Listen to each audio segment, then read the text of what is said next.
பகவான் ஸ்ரீராமகிருஷ்ணரின் உபதேசங்கள்.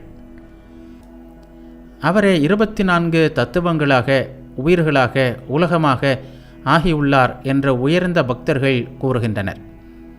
பக்தர்கள் சர்க்கரையை சுவைக்க விரும்புகிறார்கள், சர்க்கரையாக ஆக விரும்புவதில்லை. பக்தனின் நிலை என்ன தெரியுமா? பகவானே, நீ எஜமான், நான் உன் சேவகன், நீ என் தாய் தந்தை, நான் உன் பிள்ளை, நீ முழுமை, நான் உன் அம்சம் என்கிறான் பக்தன்.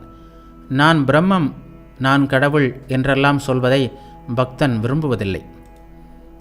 யோகிகள் பரமாத்மாவை அடைய முயற்சி செய்கிறார்கள். ஜீவாத்மா பரமாத்மாவுடன் இணைவதுதான் அவர்களின் லட்சியம். ஜீவாத்மா பரமாத்மாவுடன் இணைவதுதான் யோகம். யோகி உலகியல் விஷயங்களிலிருந்து மனத்தை பின்னால் இழுத்து பரமாத்மாவில் நிறுத்த முயல்கிறான். அதனால்தான் ஆரம்ப காலத்தில் தனிமையான இடத்திற்கு சென்று அசைவில்லாத ஆசனத்தில் அமர்ந்து மனத்தை மற்ற எண்ணங்களிலிருந்து விடுவித்து தியானம் செய்கிறான். இருப்பது ஒன்றுதான், பெயரில்தான் வேறுபாடு. யார் பிரம்மமோ அவரே ஆன்மா, அவரே பகவான். ஞானியின் பிரம்மம், யோகியின் பரமாத்மா, பக்தனின் பகவான் எல்லாம் ஒருவரே.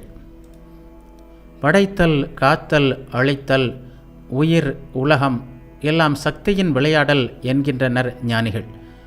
ஆராய்ந்து பார்த்தால் இவையெல்லாம் கனவு போன்றவை. பிரம்மம் ஒன்றே உள்ளது, மற்ற எதுவும் கிடையாது. சக்தியும் கனவை போன்றதுதான். ஆனால் 1000 ஆராய்ச்சி செய்தாலும் சமாதி நிலையை அடையாமல் சக்தியின் எல்லையை விட்டு வெளியே வர முடியாது.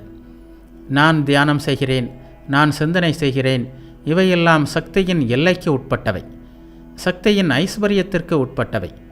எனவே பிரம்மமும் சக்தியும் வேறல்ல.